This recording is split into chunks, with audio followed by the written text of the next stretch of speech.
Hello, brilliant entrepreneur. It's Tash Corbin here, and welcome to another episode of the Heart-Centered Business Podcast. This is episode number 370, which means you can find all the relevant links and the show notes for today's episode over at tashcorbin.com/370. In today's episode, I'm going to help you identify the number one sales call mistake and how to fix it. So if you have been avoiding sales calls because you can't get them to work, or you're running lots of sales calls and people seem to be interested but you're not getting the sale, then this is going to be a really helpful episode for you. Let's dive on in. I'm Tash Corbin, and this is the Heart-Centered Business Podcast. First and foremost, I need to be 100% honest with you. I love sales calls. They are so good. It is so amazing being able to speak to potential clients one-to-one, really deeply understand what they need, what they're looking for, what they get excited about, what challenges that they're facing, and then being able to work together to decide what the right fit is for them moving forward. I get super excited when I get to do sales conversations. I don't do as many of them these days simply because most people join either through a quick email back and forth, or they just go and check out most of my products and services on their sales pages.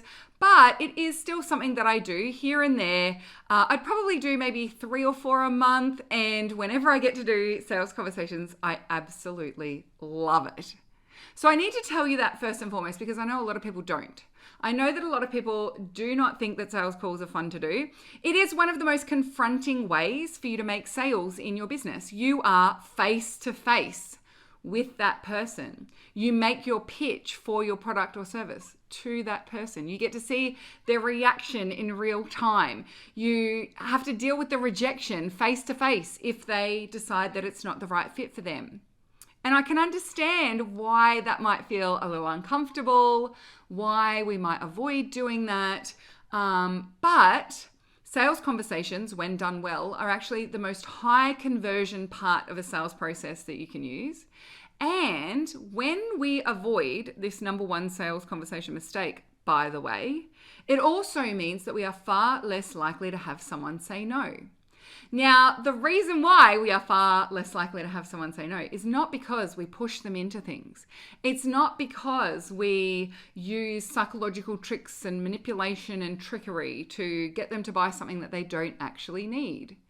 It's because the number one mistake that I see people make is something that actually prevents you from having to pitch to people who don't want it in the first place.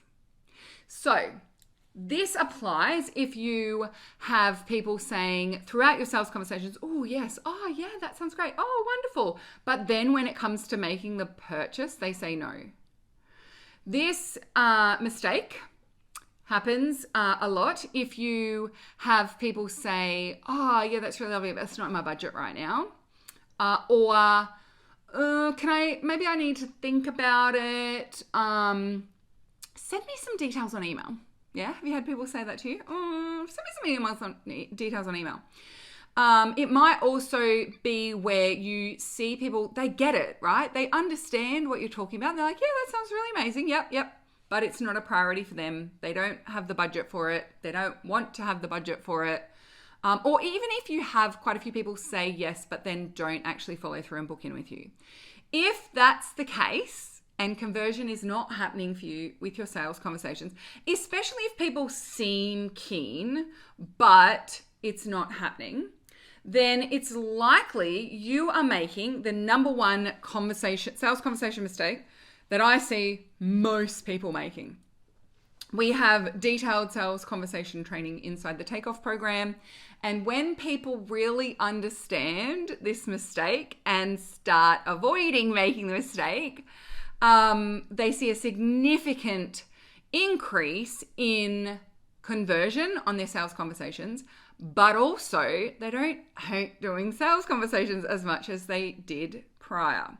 So what is this number one mistake? It is not qualifying before you pitch. And it's either you're not doing it all or you're not doing it well. So what do I mean by qualifying? Well, qualifying is the process of working out whether someone is a good fit for your product or service, whether they are on board with what it is that you're going to be achieving together.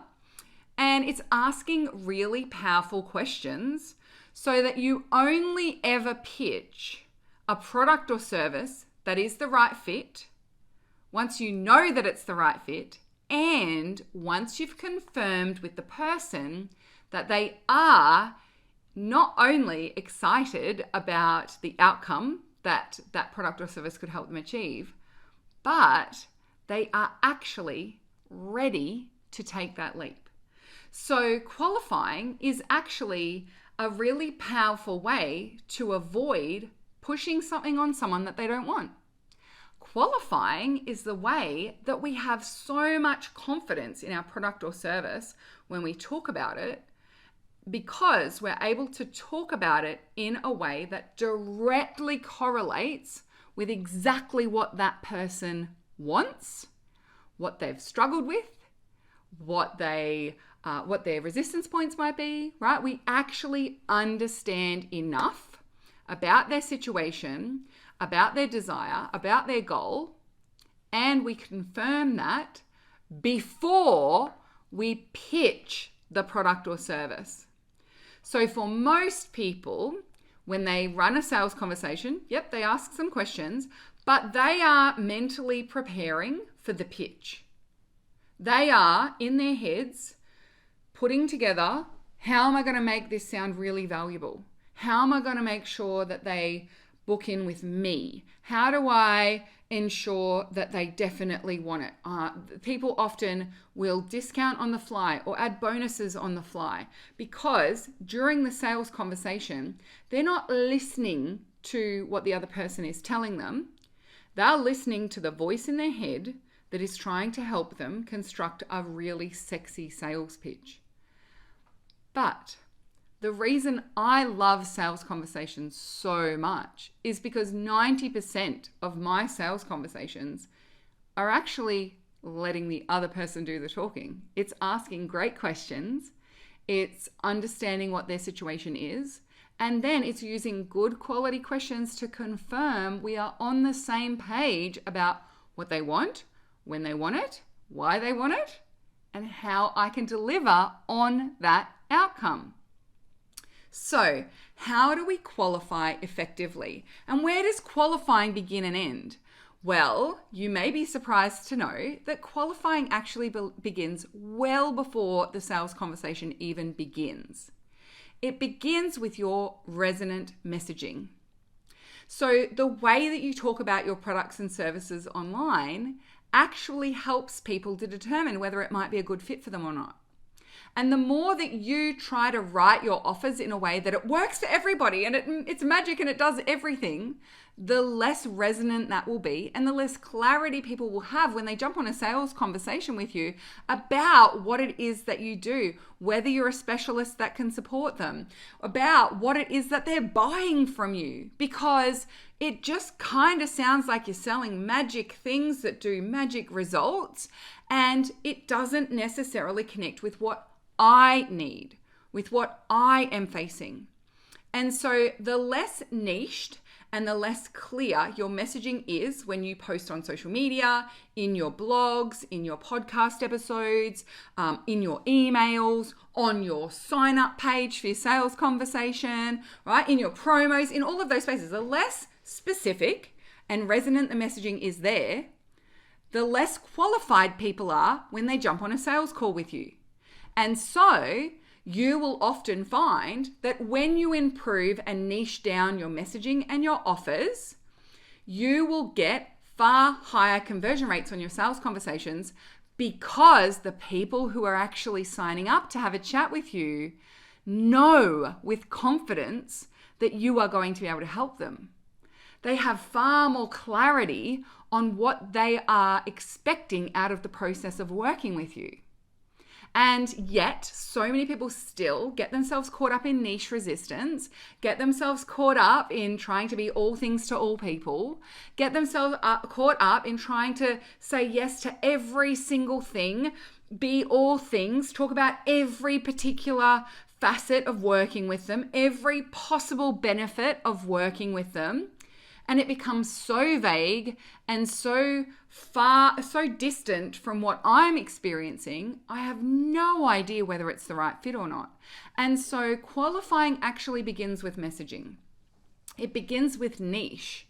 So knowing who you are writing your offers for, who is the ideal person for this offer, who, person, not topic, person, that's niche, and what the value proposition is of that offer for that specific person within your niche, and it just expressing that more concrete, more tangibly in your messaging, not just when you're posting about your offers though, in the way that you help people, the examples that you give, the stories that you tell, the blogs that you write, the podcasts that you record. When everything is done through the lens of niche and really deeply resonant messaging, you attract far more qualified buyers, far more qualified leads. And it is so fascinating to me how many people to this day still write on their offers, you must be willing to do the work. As though telling people that they need to be willing to do the work in order to be allowed to work with you is somehow magically going to make people more willing to do the work or eliminate those people who aren't. Guess who is the least likely to do the work when I have clients? It is the people who over and over and over again reassure me they are so ready to do this. They're so willing to do the work, right? Because for most people, the ones who are actually willing to do the work, they're doing the work. The ones who are saying they're willing to do the work are the ones who aren't actually doing the work, yeah? And so for a lot of people, they try and qualify people online by giving people, and in their messaging including, this list of check boxes that you must subscribe to in order to be worthy of purchasing this package. But the very people who are least likely to check those boxes are the most likely to want to be someone who checks those boxes. And so they're the ones who say, oh yes, that's me. I'm totally coachable. I'm totally willing to do the work. I'm totally ready for phenomenal success. I'm totally ready to listen and do what you tell me to do. They're not the ones. They're not the ones. Instead of trying to shortcut or bypass your way to better qualified leads by creating these random requirements that aren't really effective at qualifying at all, what we need to do is become far more effective at speaking tangibly and resonantly about our work, at giving far more tangible lived experiences as examples and as the insights into the blog posts that you write, the examples that you use in your podcast episodes, the situations and circumstances that you give people advice on. The more specific you are, the more it feels like you're peeking in my windows, you know exactly what I'm going through, and therefore you are best equipped to support me. You running around the internet telling everyone that you only work with coachable people does not tell me that you're the most likely person that's going to be able to help me the most. And honestly, in most cases, those types of things that you ask people to say or commit to, or those random criteria that you make people aware of before they sign up to work with you or before they sign up to do a sales conversation, honestly, they just tend to attract the wrong kind of person. Everyone wants to believe they're an action taker. Everyone wants to believe that they're coachable. Everyone wants to believe that they will do the work that you prescribe. We want to believe that about ourselves. That is not a valid qualifying process. So, number one, resonant and effective messaging. And in particular in your messaging, and I've got a template for you for this, is your bridge messaging. Because if someone knows exactly what's going on and they know how to fix it and they haven't fixed it, then chances are that they're not an action taker, right? I know what to do, I'm just not doing it. And unless you are a productivity person or an accountability person, then more information and more knowledge is not really going to solve that person's problem, is it? In most cases, the ideal client for your VIP packages and offers in particular, but also for courses and memberships, the most likely ideal client has misdiagnosed. That's why they're still struggling. For my ideal client for the Takeoff program, they've misdiagnosed what's going on in their business. They think that they need a bigger audience, they need more followers on Facebook, they need more reach on Instagram. They just need to grow the eyeballs that are seeing their products and services. I know that's actually not what's going on. What's going on for most of my ideal clients for the Takeoff program is that they are reaching a small audience. Yeah, it's not a giant audience. They're reaching a small audience. But even that audience doesn't get it because they haven't got clarity of what their niche is. They do not know how to write resonant messaging. And therefore, it doesn't matter how many people see their offers. It doesn't matter how many people they get in front of. They are not going to have a sustainable business because they don't know how, with their niching, their messaging, and their offers, they don't know how to attract and convert clients. That's their biggest issue. But if I ran around the internet saying, you don't need followers, babe. You don't need to worry about reaching people on socials. All you need is better business foundations. The very people who are the perfect students for the Takeoff program would go, oh, foundations, that sounds cool. I'm just looking for followers right now. My issue, I don't need that. My issue is I need to grow my audience. I need to reach more people. And so there's a gap between what my ideal client thinks is their problem and thinks is the solution, and what I can see is the deeper problem or solution. So for your business, it might be that they've misdiagnosed completely. It might be that they're sort of dabbling at the surface and they're not addressing what's actually going on underneath. Or it might be that they're particularly focused on one component, but really in order to achieve their goals, they need to bring a number of different components together. So they might be completely fixated on their marketing, but you know that they need a good marketing strategy, strong messaging, and to work on an expansive mindset, right? So they are just like marketing, and following marketing advice, and they're getting nowhere. They're trying all these different strategies, but they're not really getting any results. And they're still thinking there must be a marketing solution here. You know that the marketing strategies that they're using, they're pretty good. But if they were to combine that with better messaging and deal with a lot of the mindset wobbles that are coming up and that self-sabotage, maybe a little bit of imposter syndrome, maybe a bit of perfectionism is coming through, they would be far, far, far more likely to get the clients that they want to get. They would grow their business the way that they want, all those sorts of things. I'll use a non-business example as well. So maybe it's a parenting thing. And so you're a parenting expert and mentor, and your ideal client has a child who's really struggling at school and they are really struggling with communicating with you. And so the parent is really focused on, I just want my child to talk to me. I just want my child to talk to me. How do I get my child to talk to me? And you know that in order to get the child to talk to them and achieve the bigger goal of feeling really connected to their child and feeling like their child is really set up to succeed, that they don't just need to get their child to talk to them. They actually need to learn how to listen better when their child does. They need to learn how to read what's going on for their child when they aren't talking to them. They need to create safety for the child to be able to talk about anything, right? I'm totally making this up. I'm not a parent nor a parenting expert, but you can see that to have the thing that they want and the bigger thing that they want, that it's not just this one fixated thing. It's not this one narrow thing that they need to work on. It's a range of things that need to come together at once. That's often the case, is that bridge between what they think they need versus what you can see is the real problem going on and is what they really need. So instead of running around the internet telling everyone that they're wrong, telling everyone that they've got it wrong, telling everyone that they're focused on the wrong thing or they don't understand, right? And just getting crankier and crankier at your audience, what your messaging needs to do is actually bridge that gap.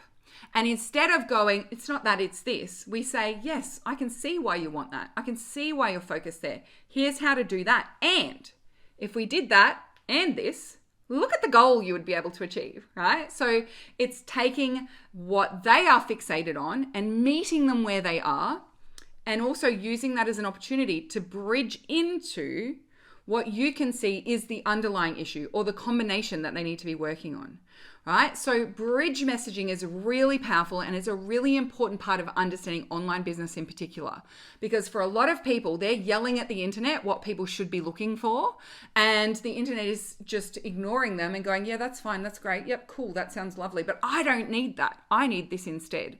And so instead of almost like arguing with your audience, you can bridge the gap, yeah? Don't argue it. Don't ignore it, bridge it, yeah? So I always think of my beautiful friend, Bridget Esselman, whenever I say, Bridget. Don't argue it, bridge it. Anyway, so that is step number 1 of qualifying, is actually making sure you've got resonant and effective messaging. Now, at the show notes of today's episode, tashcorbin.com/370, I've got an entire messaging document and training there for you. You can have that for free. So we'll take care of that messaging part. Next, we need to ensure that before that person books in their sales conversation with you, you both have an understanding of the basics, right? It goes 2 ways. So you need to have an understanding of what they want, what they're looking for, what their questions might be, so that you can assess, is a sales conversation actually the right step here? Is this something I can provide to them? And they need to have an understanding of the basics of what you're going to be doing as well. So if your VIP packages start at $2,500, that's important information that someone needs to know before they sign up to do a sales conversation with you. Now, as a consent-based marketer, I am 100% a fan of complete transparency in pricing. Totally, 100%. As in, the price of all of my programs is on the sales page. The price of my VIP packages is very clearly stated. The hourly rate of working with me on which my packages are built is very open and transparent. I do not hide my pricing. I do not force people to get on a call before I will reveal my pricing, because I don't want to waste my time. I don't want to waste their time. And quite frankly, I've had enough sales conversations as a customer where that has happened to me, and I just get really cranky and feel like I'm being manipulated. And so I don't want to do that to anyone else. So you will always be encouraged by me to have complete transparency of pricing.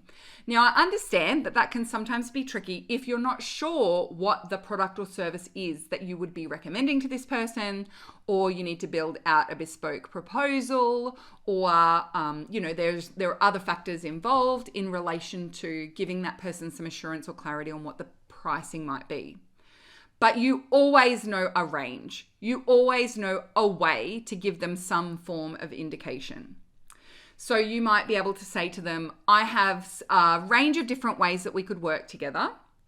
And they include self-study options that begin at $250, all the way up to a VIP one-to-one package, which they generally start at about $6,500, right?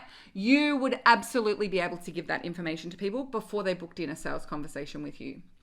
For most people, the reason why you don't is because 1, you've been told not to, or 2, I just eye rolled for those just listening to the audio, or 2, you're afraid that if you do tell them the price, that they won't book in the call. Now, if the price or the price range is enough for that person to decide not to book the call in at all, then I would argue that they were going to say no regardless. Yeah. A lot of fear-based marketing and a lot of manipulation marketing gets the person to make big commitments, and you do some NLP and hypnosis to them in the sales call before you ever tell them the price. I would argue all that does is leads to buyer's remorse. All that does is leads to the person feeling pressured. And ultimately, again, it's just wasting everyone's time, and it just doesn't feel nice to do it as a provider, personally. Now, I will leave it in your capable hands. You're an adult. You get to decide whether you want to use consent-based marketing or not, whether you want to be transparent in your pricing or not. But I would argue that you'll have far more fabulous sales conversations and far more fabulous experiences of sales conversations if you embrace transparency of pricing. And I know most people who listen to this podcast do it anyway, but that is definitely one piece of the puzzle that I think makes a big difference to conversion rates in sales calls. Now, as I said, it doesn't need to necessarily be the detailed price. You can give a price range. But the more clarity you can give around the pricing in particular, the more likely the person is going to therefore have made some considerations about what they would need to be able to feel confident in achieving by the end of the package or by end of working with you, in order for that to feel like it's a good value fit for them as well. And so what happens when you give transparency of pricing, even if it's a little higher than the potential client was expecting, is in between finding out and booking the call or getting on the call with you, that person starts to think, okay, well, if it's going to be $5,000, what would I need out of this? So when you ask them on the sales call with your qualifying questions, what kind of goal are you thinking about? Or what would you like to achieve out of working together? They are going to be far more informed, and they're going to thought about it far more. And not only that, the more they think about those outcomes, the more they get attached to those outcomes actually being their reality. And so the more excited about achieving those outcomes they become. So one of the things that you may actually find if you embrace transparency of pricing is that the people who do come to the sales conversations are far more likely to give you deeper insights into what they're looking for. They'll be far more specific with clarity around what goals they want to achieve or what challenges they are facing that they need you to help them overcome. And so they're a far better quality client as well, because they're bringing information, responsibility, and determination and motivation to the table before you've even signed them up as a client. So it can have some really great knock-on/flow-on effects in relation to the quality of client and also the enjoyment that you get and the quality of information that you get inside that sales conversation as well. All right. So both understanding the basics before booking in. So for example, if you don't do done for you websites, it's a do it yourself kind of offer, or we do it together kind of offer. That would be important for someone to know before they booked a sales conversation with you. If you do not have capacity to get started with a client until 3 months from now, that would be important information for someone to know before they book a sales conversation with you. If there are some prerequisites before people are able to work with you in some way, good information for them to have. If there's some basic structure to what it is that you generally offer, good information for them to have. So even just getting some of those things clarified through the sales conversation booking process or the qualifying process that you do before you give them the link to book the sales conversation, it's going to make so much difference. So I don't book sales conversations with people until we've emailed each other. And or messaged each other, DM'd each other. And it's just a couple of questions. Now, a lot of people will send me an email and say, can I book a call with you to talk about your takeoff program? And it's taken me a while to find my words on how to say, whoa, Nelly, before I put time into having a conversation with you about this, what questions do you have to ask, right? Have you looked at the sales page, right? I don't say it like that. I say, oh, absolutely, we can jump on a call if we need to. In the meantime, though, why don't you let me know a little bit about your business, what goals you're hoping to achieve, and any specific questions you have about the program. In case I'm able to answer them on email, we don't even need to jump on the call in the first place. And you know what? Unfortunately, a little bit, 95% of people, their questions are super easy for me to answer on email, and we don't end up needing to have a call. And, sometimes I wish it was a little more complex, so I would get a chance to do a bit more sales calls, but Sometimes it's just, I'm just a bit worried because my business is XYZ. And to be honest with you, half of those would be, yeah, actually that isn't a fit. And so like, why wouldn't I want to know that information up front? And like, I've just saved them time as well. Often they will have like a product-based business and I'll say, look, it's just not going to be a fit for you. The takeoff program is really focused on like signature VIP one-to-one packages. And so there's just like, you can join if you want, I'll take your money, but there's not a lot that applies to like understanding inventory, understanding markups and margins and selling things at mass scale, because we're aiming to sell 4 or 5 packages at $2,000 each, or, 5 or 6 packages at $7,000 each, depending on what people's business is. And so if you're wanting to sell something at a $99 price point, well, I might be able to help you get 5 or 6 sales a month, but I don't think that that's the kind of volume you're looking for. And there's just so much different about product-based businesses. So when people let me know about their business model, or they let me know about what they're looking for help with, often it's not something that the takeoff program will help with. And so being able to just get that clear on email and then answer their question and then say, no, it's not really a fit, go and see this person, or I would recommend that you do XYZ first. So a lot of the time people ask me about the takeoff program and I end up sending them a free resource first instead, because they're not quite there yet. Or they they've become fixated on a certain strategy that I don't teach inside the takeoff program. And I say, look, just so that you're aware, I don't actually teach that strategy. Here is some content and some information on why I don't teach that strategy, and what I would recommend to get started first. But if that is the strategy that you're wanting to embrace, then no, the takeoff program is not going to be a fit. And then half of those people would come back to me and go, oh, really? What you said sounded way sexier, actually. Can we talk about that? And then we can. Or, half of them will be like, nah, I'm just going to sell $9 offers. So no, that's not going to be fit. Yeah, you're right. I'll go somewhere else. And so, yeah, both of us having a bit of an understanding of the basics, me having an understanding of them and them having an understanding of me and the offer that they're considering, it just takes so much pressure off. It's so much easier. And it means that when I do have sales conversations, like, it's something juicy that we need to really unpack, or, we really need to understand whether it's going to be the right fit or not. So, just both understand some of the basics. And if you don't know anything about someone, you don't know, like, your time is important too as well. A lot of people just take all the sales conversations that they can get because they're so desperate and they just want it to be a good fit and they just desperately want to get some clients. And I totally understand that. But like, you could have used that time to go out and work on your messaging and do some content and do a couple of live pieces of content that actually generate high quality leads who are a really good fit.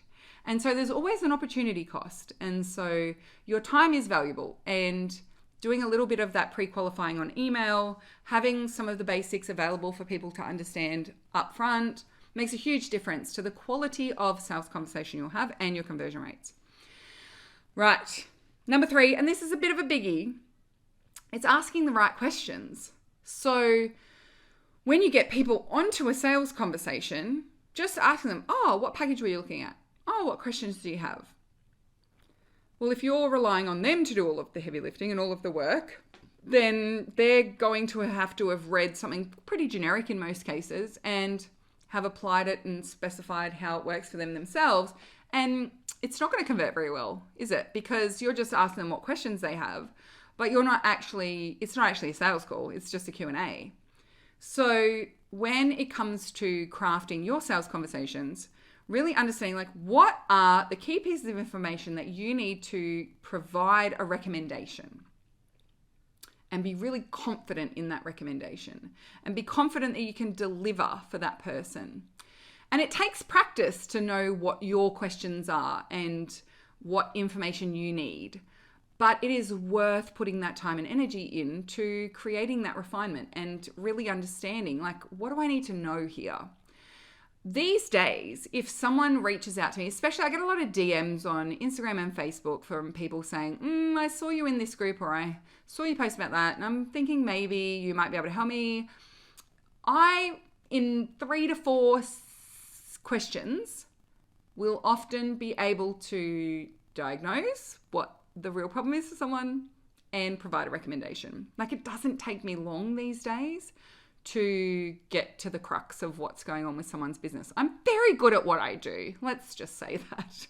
I'm unafraid to say that. I'm very good at business mentorship and understanding what's going on in someone's business model and making recommendations as well. But that has come through lots of questions. So I remember when I first started my business and I did a few sales conversations, and a lot of the time, like, I would finish a sales conversation and it was a no, and I can understand why it was a no, because I didn't know enough about the person's business. And so I would do my pitch for, let's do a month together and we'll be able to do A, B, and C, and this will be really amazing. And then the person will go, no, that doesn't really feel like a good fit for me, because I actually already have a blog and I do this and I do that. And so it doesn't feel like it'll really add anything. And I'm like, right? Or they wouldn't say all of that, but they would say, oh, no, I've kind of already got that covered. I was more looking for A and B. I'm like, oh, well, I could do that, right? But it's too late by then, right? Once you get the, it's too late. I made the pitch too early. That's what I'm talking about in this episode, right? If you pitch before you've qualified effectively, you will significantly reduce your conversion rate, and you will significantly reduce the excitement and the clarity that people have about, oh yeah, this is exactly what I need. So I needed to better qualify. So I started doing sales conversations with 35 questions in front of me. It was like a little choose your own adventure. And I mapped out all of the questions of like all of the things that I'd probably need to try and work out and understand. But I didn't have to ask all 35. I would be like, oh, okay, so based on that, I can make assumptions about this one, this one, this one. Okay, so based on that, I can make assumptions about this one, right? So I could sort of skip my way through to, I've got the key piece of information that I need. And so I would ask questions like, how long have you been in business? How many people are on your mailing list? How many followers do you have, right? And then nowadays, I say, how many new people do you get on your mailing list each month? So I don't care about the baseline number. I want to know what your list growth looks like at the moment, yeah? Because I know that that is a far bigger identifier of where they are in their business journey than the total number. I've had people who have teeny numbers on their mailing list, but it's growing pretty quickly. And I've got people who've got super large mailing lists, but it hasn't grown in a year. And so they are two very different situations. But if I only asked how many people on your mailing list, I would have assumed that the larger mailing list was in a better space at that point in time. And so, yeah, it's a matter of refinement and getting down to the crux of what are the questions that you need to ask and what information do you need. So in most cases, I'll give you some loose categories, but like in most cases, you're going to need to ask a lot more questions specific to your area of expertise. I can't guess what that is for 10,000 people all in one go. But what I can do is give you some kind of like key categories of questions to be thinking about asking. So number one is like, what is your goal? What is it that you're after? And so you'll find different ways to ask that question where you can get into something a little more specific. So I always ask people, what's your current income and what's your income goal? So I'm getting a good assessment of what kind of growth they're looking for. And I will also, in terms of goals, I will ask people about like what is their vision of what they want their business model to look like, or what clarity do they have around how to structure their business and their strategy moving forward. So I'm just understanding like, what is it that they are looking for? Where are they wanting to go? And if the questions don't elicit thorough enough answers, I've got some little nudgy follow-up questions to make sure I'm getting the insights that I need. So goals is a nice loose area of qualifying that I would expect that everyone asks people before they ever pitch them something, right? Can you imagine, you've probably done it, trying to pitch your product or service to someone without knowing whether their goal is the thing that you help people achieve? You just assume, or you just hope that it's aligned, but you can just ask. And in a lot of cases, people are quite specific about their goals, and it gives you insight into what the best solution might be, or where you focus your energy and attention when you're talking about your offer. So if someone says to me, I'm not really bothered about my list size, but what I really want to see is like more followers and more engagement on socials, then when I pitch my offer, I'm not going to focus on list growth because that's not their priority. I might say something along the lines of, and, I might do a throwaway line of, and all of that audience growth, we will connect into list growth just as a little backup for you because, your audience on social media is a little more treacherous and it's on borrowed ground. So we want to make sure that we are also building assets for your business. But yes, the core focal point for you will be on getting that engagement up and getting your follower numbers up, right? So then it sounds like, number one, I've been listening to them. And number two, I'm focusing what we are going to work on and what we're going to achieve on the thing that they want. That's how they're going to measure their success. So why would I say, oh yeah, well, follower numbers don't really count, but we'll grow your list by 10,000 people, right? Like, that's not what they want. They want an audience. They want follower numbers. And so and when people work with me, they get both, but I'm going to focus on the one that's more important to them because it's their package. It's their priority. Yes. So questions about goals, questions about what they've tried. So I find this really helpful to ask people, okay, well, what have you done so far to get to your goal of 10K months? What that helps me to understand is where they might be falling down, where they may have run off in the wrong direction, how they're feeling about that goal. And, there are some people who are at the end of their tether. I've done everything. And there are some people like, well, I've done a few posts on social media, but I don't really know what I'm doing. So I haven't done much at all, right? And so the way that I pitch and the value proposition that I focus on for one versus the other is going to be very different when I do eventually pitch. So this is why questions and qualifying are so important. So what they've done so far, definitely a big one. Another big one is barriers. So different to what they've tried is also understanding what's getting in the way. Why do you feel like it hasn't achieved the goals that you wanted so far? Why do you feel like you haven't got your child talking to you so far? What do you think's in the way? What's the barrier between you and that goal? So that you can see what it looks like from their perspective. So if you think about, there's that, I can't remember the example. I think it was a statue, right? And if someone's looking at a statue from one end and someone's looking from that, and this person says, this is a statue of a man, because they can see his bits. But on the back end, it's got long hair, and the person behind, like, let's get all up in gender stereotypes. The person looking for this one is like, no, it's a woman, right? You're looking at the same statue, but you're looking at it from different angles. That's exactly the same when it comes to the looking at the problem and the barriers that are in your ideal client's way, right? In this lead's way, is that you can see from your beautiful helicopter view and your experience and being on the other side, you can see this is a tiny little blip in their journey, right? You can see exactly what they need in order to jump over it. But they can't see that yet because they're stuck and they think that they've tried everything.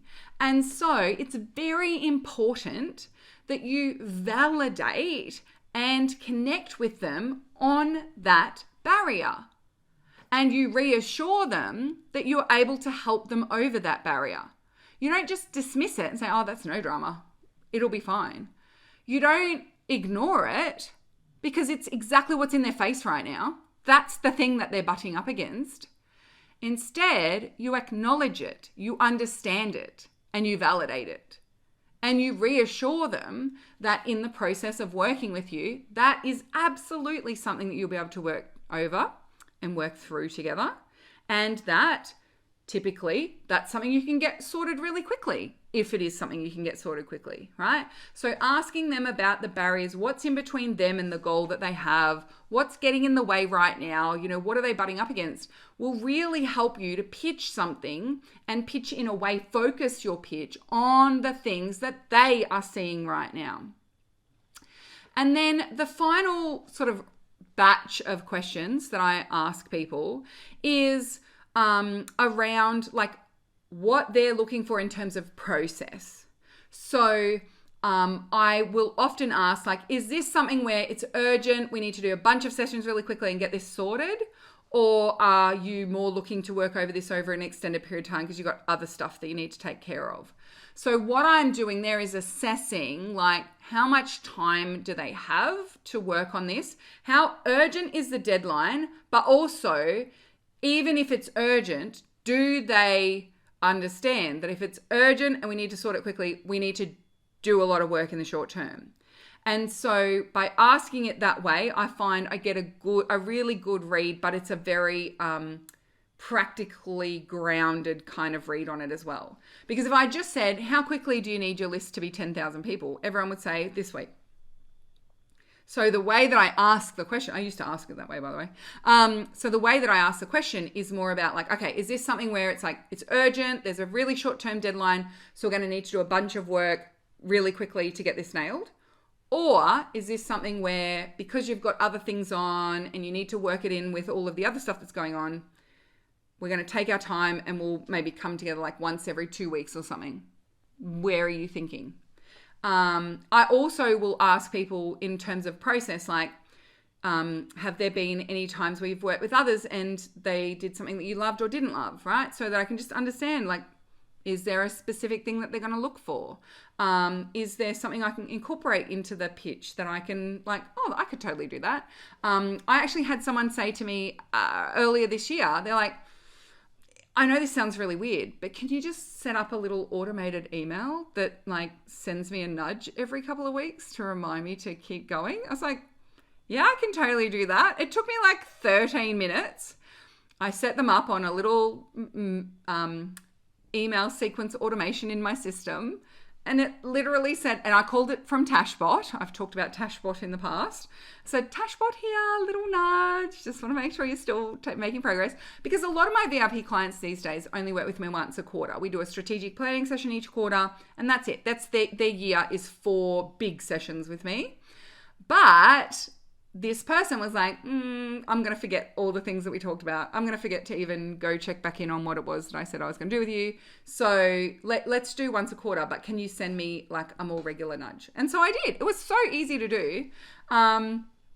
And it was a no issue for me to be able to set that up for them. And they like literally just said like, automated is fine. I just want to be reminded. And I know if I put a reminder in my calendar, I'm going to end up deleting it or just ignoring it. But if Tash Corbin shows up in my inbox, I'm going to read it. I was like, yeah, perfect. I can totally do that. So even just understanding some of those things really does help me to then, when I'm putting the package together, like focus on that and make sure that that's included. And like, number one, it just shows how much you've listened and how much you've paid attention. But number two, it's like the thing that I'm going to pitch, I'm going to build it exactly how you need. I'm going to build it so that I'm confident in delivering the result and you're confident in your ability to do it. And so that whole like right questions part of sales conversation is so powerful. Imagine having the answer to those questions and now doing your sales pitch. For those of you who jump onto sales calls and just start pitching, or you ask the person questions but kind of gloss over stuff and then start pitching because you've already pre-written your pitch and you've already pre-written your offer and like they just need to sit and listen to it, wouldn't it be far more powerful, far more potent, far more effective if you actually just asked some really good questions and listened first and then design something specific to that person's needs? Now, when I say design it to that person's needs, it might be that the package is exactly the same for everyone in terms of the number of sessions or, how long you're working together, all those sorts of things. But the focal point in terms of what you focus on when you pitch it, the messaging, the what we're going to make sure we overcome, we're going to get this done. Like that is really important. Now, one thing that I also do in my sales conversations to really maximize this qualifying process before I do the pitch is the confirmation. And the confirmation is making sure that I tap in together their goal, why they want their goal. So it's also part of the goal process. It's like, well, why do you want this? Like, what's your driver? What's going on for you? You know, what would you get if you got that? Yep, great. And so that I do this great confirmation process throughout the sales pitch. So let's say the person said to me, well, I really want to get lots and lots of followers because I just feel like I need social proof. And if I had social proof, then more people would buy. And so then something that I will do in the sales conversation is when we're ready to start getting into the pitch part, I just confirm that I understand everything that person is looking for. I understand the priorities. So I'll say to them something like, look, it sounds to me like your core concern is that you need to get far more social proof because you're seeing that social proof is a really big driver of your results right now. Is that right? Yep. And if we can get those results, then you feel like you would have the confidence to be able to invest in some of the other things that would scale and really skyrocket from there, like ads and team and taking time off. Have I got that right? Yes, that's exactly what I want. Great. And we were just talking about your signature package being the thing that's going to create the biggest cash flow injection for you right now. But we need to make sure that it's structured in a way that you're not having 40 client sessions every single week and really burning yourself out. We want to have a signature program that's easy and straightforward for you to deliver, and you don't need to sell a lot of them in order to hit that minimum income of 10K months. Does that sound like we're in the right ballpark? Yes, that's what I need. Okay, well, here's my take. What I can see is blah, blah, blah, blah, blah. Therefore, what I'm going to recommend to you is, and then I do my pitch, right? So all of what I have done up until that point is qualifying. I'm listening, I'm asking, I'm understanding, I'm digging in. And for most people, the qualifying part of their sales process is the bit they skip or they gloss over or they don't really know how to do it very well. And so I understand this podcast is a very long podcast, but I wanted to share all of this with you and the full confirmation process as well as qualifying, because I know what a difference it makes to, number one, how keen you are to do sales conversations. Number two, how well they work. Number three, your conversion rates. And number four, understanding the importance all the way back to the messaging, all the way back to the niching. Because without that foundation of epic niching, of epic messaging, of being able to bridge your ideal client's understanding of what's really going on for them, you will continue to flail about getting very low quality leads, very unqualified inquiries, and you will continue to feel frustrated that even though you clearly said on your sales page, people must be willing to do the work, the only people who seem to be coming onto sales calls with you are real tire kickers. They're not motivated. But you said you would only work with motivated people. Why did unmotivated people sign up? It's because your messaging is not doing its job. And so if I can leave you with any takeaway from this, other than, of course, qualify before you pitch and do a really good job of it, it is that the first step of qualifying is actually really nailing that messaging. And the more specific and resonant and tangible that messaging is, the better the qualifying is. And a little bit of time invested in really understanding and nailing your messaging will save you so much time in wasted sales conversations, wasted inquiries, talking to a bunch of tire kickers, DM inquiries from people who just want stuff from you for free, right? You will save yourself so much more time by getting the messaging part right than you will ever save yourself by simply just telling people that you only work with motivated people, or you only work with people willing to do the work, or you only work with self-starters. Honestly, if people were super motivated, if they were self-starters, they would have started by now. They would have sorted it by now. Ultimately, that is not a measure of whether someone's an ideal client for you or not, because I would not identify myself in a lot of areas of my life. I would not say I am a self-starter at all. That's why I hire people. That's why I work with coaches. That's why I work with mentors. And so when I see people say, oh, you need to be a self-starter, I assume I'm going to be left to my own devices and you're never going to catch up with me. I'm never going to actually have any kind of sense of accountability with you. And if that's the case, I'm not getting what I'm paying for, so I'm not doing it. And so you're often turning away self-aware people who realize that they need a coach because you're saying you only work with self-starters when the very people who want to pay you handsomely and are willing to actually admit that they need help are the ones who don't identify as self-starters.